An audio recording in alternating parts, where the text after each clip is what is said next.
विद्या भारती की online class में आप सभी का एक बार पुनः स्वागत है। पिछले वीडियो में हमने मेंडल के आनुवंशिक नियमों के बारे में पढ़ा, जो 3 नियम थे। पहला प्रभाविता का नियम, दूसरा पृथक्करण या युग्मकों की शुद्धता का नियम, तीसरा स्वतंत्र अपव्यवन का नियम। आज हम उसी आनुवंशिकता से रिलेटिव एक अन्य टॉपिक जो इम्पोर्टेंट भी है, संकर पूर्व संकरण पढ़ते हैं, जिसको बैक क्रॉस बोलते हैं, जिसको बैक क्रॉस बोलते हैं अंग्रेजी में। परीक्षा में आता है संकर पूर्व संकरण किसे कहते हैं या बैक क्रॉस किसे कहते हैं। हमने एकल संकरण का उदाहरण लिया था, जो प्रभाविता के नियम में और पृथक्करण के नियम में। उसी उदाहरण से समझते हैं कि जैसे हम समयुग्मजी लंबे पौधे लेते हैं जनक के रूप में और समयुग्मजी बोन्य पौधे लेते हैं। जब समयुग्मजी लंबे और समयुग्मजी बोन्य पौधे के मध्य संकरण करवाते हैं तो हमें F1 पीढ़ी में विषम युग्मजी लंबे पौधे प्राप्त होते हैं। जब इस विषम युग्मजी जो F1 पीढ़ी में हमें प्राप्त हुआ है, विषम युग्मजी लंबा पौधा, इसका संकरण या तो हम समयुग्मजी लंबे जो प्रभावी जनक है, ये कौन सा जनक है? प्रभावी जनक, ये प्रभावी जनक है, और ये अप्रभावी जनक है। तो ये वाला प्रभावी जनक है और ये वाला अप्रभावी जनक है। F1 पीढ़ी में जो हमें पौधे प्राप्त होते हैं उनका संकरण हम प्रभावी जनक या अप्रभावी जनक किसी एक के साथ करवाते हैं, या तो प्रभावी जनक के साथ करवाते हैं या अप्रभावी जनक के साथ करवाते हैं। इसे बोलते हैं बैक क्रॉस, संकर पूर्वज संकरण। तो F1 पीढ़ी में ये प्राप्त हुए, इसका संकरण यदि हम प्रभावी जनक के साथ कराते हैं या अप्रभावी जनक के एक के साथ करवाना है तो इसको बोलते हैं बैक क्रॉस। तो इसकी परिभाषा क्या होगी? यदि F1 पीढ़ी में कैपिटल डी स्मॉल टी के पौधे का संकरण दोनों जनकों कैपिटल टी या स्मॉल टी, कैपिटल टी प्रभावी जनक है, स्मॉल टी अप्रभावी जनक है, इनमें से किसी एक के साथ किया जाता है तो उसे संकर पूर्वज संकरण कहते हैं। अब जो ये संकर पूर्वज संकरण है, ये 2 प्रकार का होता है। एक होता है बाह्य संकरण, आउट क्रॉस, बाह्य संकरण जिसको आउट क्रॉस बोलते हैं। तो आउट क्रॉस किसे कहते हैं? अभी हमने जो बात की कि F1 पीढ़ी का संकरण या तो हम प्रभावी जनक के साथ करवाते हैं या अप्रभावी जनक के साथ करवाते हैं। तो आपको ध्यान में रखना है कि जब F1 पीढ़ी का संकरण प्रभावी जनक के साथ कराते हैं उसे तो बोलते हैं बाह्य संकरण, और यदि F1 पीढ़ी का संकरण अप्रभावी जनक के साथ करवाते हैं उसे बोलते हैं परीक्षण संकरण। 2 भाग है, एक बाह्य संकरण, पहले हम बाह्य संकरण पढ़ते हैं, फिर दूसरा है परीक्षण संकरण। तो इस प्रकार के संकरण में F1 पीढ़ी कैपिटल डी स्मॉल टी के पादप का संकरण प्रभावी जनक कैपिटल डी के साथ करवाया जाता है। तो इस प्रकार के इस संकरण से प्राप्त सभी पौधे इस संकरण को बाह्य संकरण कहते हैं, और इस संकरण से जो प्राप्त सभी पौधे हैं वो हमें कैसे प्राप्त होते हैं? ये भी लंबा है, ये भी लंबा है, ये समयुग्मजी लंबे हैं, ये भी समयुग्मजी। लेकिन जब हम लक्षण प्रारूप अनुपात लिखते हैं तो सभी पौधे लंबे लिखने हैं, और जिनमें से 50% समयुग्मजी लंबे और 50% विषम युग्मजी लंबे प्राप्त होते हैं। तो जैसे हमें ये F1 पीढ़ी में ये पौधा प्राप्त हुआ, तो ये F1 पीढ़ी का पौधा हो गया। इसका क्रॉस संकरण करवाएंगे किसके साथ? प्रभावी जनक के साथ। तो ये प्रभावी जनक ले लिया। अब ये दोनों युग्म विकल्पी अलग अलग हैं तो इनको अलग अलग लिखना है, एक कैपिटल डी एक स्मॉल टी। ये दोनों युग्म विकल्पी समान है तो एक बार ही लेना है। तो ये इनके युग्म विकल्पी ले लिए। जब इनका संकरण इस कैपिटल डी का संकरण जब इस कैपिटल डी के साथ होगा तो दोनों कैपिटल डी, दोनों हमें कैपिटल डी प्राप्त होंगे। तो ये दोनों समयुग्मजी लंबे, ये पौधा समयुग्मजी लंबा, और ये कैपिटल डी का संकरण जब स्मॉल टी के साथ होगा तो कैपिटल डी स्मॉल टी, ये विषम युग्मजी लंबा प्राप्त हो रहा है।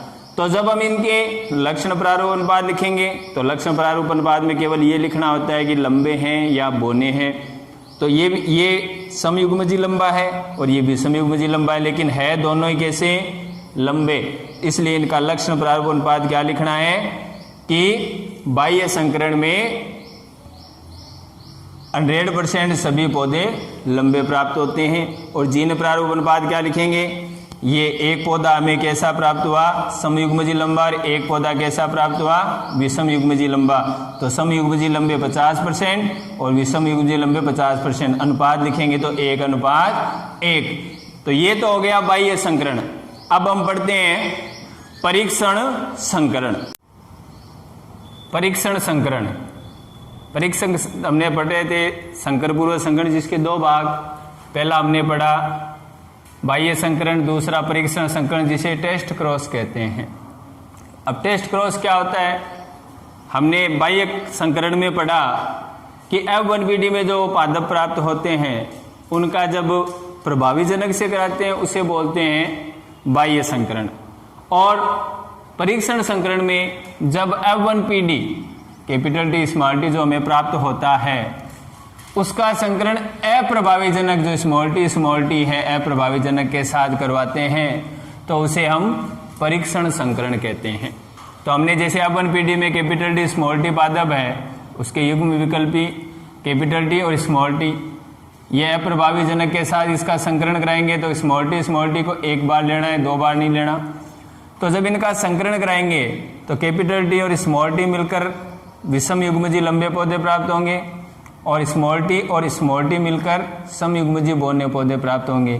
तो जब हम इनका लक्षण प्रारूप अनुपात देखते हैं तो ये पौधा लंबा है, ये पौधा बौना है, तो लक्षण प्रारूप अनुपात 1:1 में लंबे और बौने पौधे हमें प्राप्त होते हैं। और जीन प्रारूप अनुपात में विषम युग्मजी लंबे और समयुग्मजी बौने, विषम युग्मजी लंबे और समयुग्मजी बौने 1:1 प्राप्त हुए तो इनका अनुपात क्या होगा 1:1 में हमें प्राप्त होता है। तो कहने का मतलब 50% लंबे पौधे और 50% बौने पौधे हमें प्राप्त होते हैं। अब हम आगे तो आनुवांशिक के नियम की जो उपयोगिता है उसके बारे में पढ़ते हैं। तो आनुवांशिक नियमों का महत्व पढ़ने से पहले हम एक छोटा सा टॉपिक जो व्युत्क्रम संकरण के बारे में भी पढ़ते हैं, क्योंकि ये भी परीक्षा में पूछा जाता है कि व्युत्क्रम संकरण को परिभाषित कीजिए। तो व्युत्क्रम संकरण, व्युत्क्रम का मतलब होता है उल्टा। तो व्युत्क्रम संकरण किसे कहते हैं, वह संकरण जिसमें ए पादप कैपिटल टी, जैसे ये ए पादप है, ये बी पादप है, तो ए पादप कैपिटल टी को नर और बी पादप स्मॉल टी को मादा जनक के रूप में प्रयुक्त किया जाता है। जैसे पहले हम 2 बार संकरण करवाते हैं, जैसे ये पहला संकरण है, इस पहले संकरण में हमने क्या कहा, जो हमने पादप ए लिया है लंबा समयुग्मजी लंबा जिसको हमने ए नाम दिया उसको हमने नर माना, और जो बी पादप है उसको हमने मादा माना स्मॉल टी को, और उनका क्रॉस कराया, ये F1PD हमें प्राप्त हुई। जब हम दूसरी बार संकरण कराते हैं तो इसका उल्टा कर देते हैं। जो हमने कैपिटल टी को पहले हमने नर माना था, दूसरी बार संकरण कराते समय उसको हमने क्या मान लिया, मादा। और जिसको हमने स्मॉल टी को जब हमने पहले संकरण में मादा माना था, दूसरी बार संकरण कराते समय उसको क्या माना, नर। तो इस प्रकार जब संकरण कराते हैं कि पहले संकरण में जिसको नर माना, दूसरे संकरण में उसको मादा, पहले में जिसको मादा माना, दूसरे में उसको नर माना, उसे हम व्युत्क्रम संकरण कहते हैं। तो परिभाषा क्या होगी, वह संकरण जिसमें ए पादप कैपिटल टी ये उदाहरण का रूप है को नर और बी पादप स्मॉल टी को मादा जनक के रूप में प्रयुक्त करते हैं, तथा दूसरे संकरण में जो दूसरा संकरण कराया, ये फर्स्ट संकरण है, ये दूसरा संकरण है, तो दूसरे संकरण में ए पादप कैपिटल टी को मादा, जिसको हमने पहले नर माना था अब उसको हमने क्या माना, मादा, और बी स्मॉल टी पादप को जिसको हमने पहले मादा माना था अब उसको हमने नर जनक के रूप में प्रयुक्त किया है, काम में लिया है। तो इस प्रकार के संकरण को क्या कहते हैं, व्युत्क्रम संकरण कहते हैं। अब हम मेंडल के वंशागति जो नियम पढ़े थे हमने 3, उनका महत्व पढ़ते हैं कि जीवन में उनका क्या महत्व है या विज्ञान के क्षेत्र में उनका क्या महत्व है। मेंडल के वसागती नियमों का महत्व, उपयोगिता क्या है? तो पहली उपयोगिता है कि सजीवों में जो प्रभाविता के लक्षणों का पाया जाना अत्यंत महत्वपूर्ण है, क्योंकि अनेक आनुवांशिक रोग जैसे हीमोफीलिया है, वर्णांता है, ऐसे अनेक आनुवांशिक जो रोग होते हैं वो एक पीढ़ी से दूसरी पीढ़ी में माता पिता से उसके संतान में जाते हैं। और संयोगवश इसका महत्व ये है मेंडल का कि मेंडल ने ये बताया कि जो कोई भी आनुवांशिक रोग है ज़्यादातर उनके जो घातक जीन जिनके कारण वो रोग होता है वो अप्रभावी होने के कारण, वो जो घातक जीन है जिसके कारण रोग होता है वो अप्रभावी होते हैं। अब माता या पिता में कोई किसी में भी वो रोग है तो वो घातक जीन है। अब मान लीजिए माता में है और वो अप्रभावी है, अगर पिता में वो नहीं है और पिता से जो जीन प्राप्त होता है वो प्रभावी है, तो प्रभावी की उपस्थिति में वो जो घातक जीन है वो अपने प्रभाव को व्यक्त नहीं कर सकता, तो होने वाली जो संतान है उनमें सभी संतानें उस रोग से ग्रस्त नहीं होती है। तो इसका पहला फायदा ये है कि जो घातक जीन है वो अप्रभावी होने के कारण, प्रभावी जीन की उपस्थिति के कारण अपने आप को प्रकट नहीं कर पाती है और जो संतान है वो रोगग्रस्त नहीं होती है। तो पहला ये हो गया जो हमारे लिए अत्यंत महत्वपूर्ण है। दूसरा है कि जो मेंडल के पृथक्करण के नियम की प्रस्तुति से जीन संकल्पना की पुष्टि होती है कि प्रत्येक अलग अलग जो जीव के अंदर लक्षण होते हैं उनको निर्धारण के लिए अलग अलग जीन होते हैं और वो जीन पृथक पृथक ही जाते हैं और अपने प्रभाव को प्रदर्शित करते हैं। तो मेंडल के पृथक्करण के नियम की प्रस्तुति से जीन संकल्पना की पुष्टि भी होती है।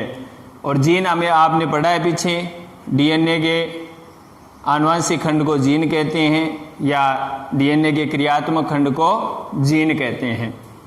अब तीसरा महत्व है कि पृथक्करण के नियमानुसार एक जीन के दो युग्म विकल्पी होते हैं। हमने हर जगह पढ़ा कि जैसे कोई भी लक्षण लेते हैं तो उसके दो युग्म विकल्पी, जैसे हमने लंबा पौधा लिया तो इसका एक और दो युग्म विकल्पी है, या दोनों में से एक कैपिटल एक स्मॉल हो सकता है। तो ये एक जीन के दो युग्म विकल्पी होते हैं तथा ये विपरीत लक्षणों को नियंत्रित करते हैं, अलग अलग साथ रहते हैं लेकिन लक्षण अलग अलग निर्धारण करते हैं साथ रहते हुए भी। चौथा है कि मेंडल के नियमों से संकर संतति, दो अलग अलग किस्म के, एक ही किस्म के दो अलग अलग पौधों के मध्य जब संकरण करवाया जाता है तो उनसे जो संतति उत्पन्न होती है, जो संकर संतति जिसमें दोनों के लक्षण होते हैं, जो संकर संतति जिसमें दोनों के लक्षण होते हैं उसे संकर संतति बोलते हैं, में उत्पन्न नए लक्षणों का पता चलता है कि उसमें कोई नया लक्षण आया तो उसके जो भी जनक है उनसे आया तो उनके बारे में पता इसी नियमों के अनुसार लगाया जा सकता है। और पांचवा है संकरण से अनुपयोगी लक्षणों को। ये एक विशेष महत्व है कि कई ऐसी प्रजातियां पौधों की, जीवों की तैयार की जाती है जिनमें कोई अनुपयोगी लक्षण है उनको हटाया जा सकता है और उपयोगी लक्षणों को उसमें डाला जा सकता है। तो वंशागति नियमों से संकरण से अनुपयोगी लक्षणों को किसी भी जीव में से हटाया जा सकता है और उपयोगी लक्षणों को उसमें डाला जा सकता है। ये एक विशेष महत्व है।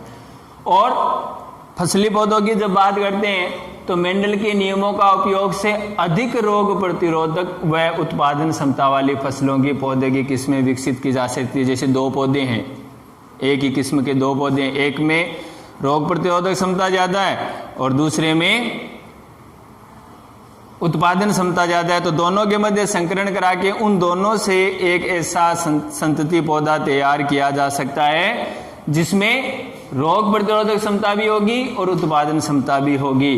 तो ये एक फसली पौधों के या उनके लिए एक महत्वपूर्ण इसका महत्व है। और लास्ट है मानव जाति के सुधार संबंधी विज्ञान की शाखा सुजनन की कहते हैं। परीक्षा में प्रश्न आता है सुजनन की किसे कहते हैं, तो मानव जाति के सुधार संबंधी विज्ञान की शाखा को सुजनन की कहते हैं। और सुजनन की किस पे आधारित है? मेंडल के वंशागति नियमों पर आधारित है, जिसे मानव जाति के अंदर सुधार की जो विज्ञान की शाखा है, जो मेंडलीय नियमों पर आधारित है। तो ये है मेंडल के वंशागति नियमों का महत्व है। तो इस प्रकार से आज इस लास्ट टॉपिक के साथ आपका तीसरा अध्याय पूर्ण होता है। आगे हम अन्य अध्याय का अध्ययन करेंगे। धन्यवाद। जय हिंद।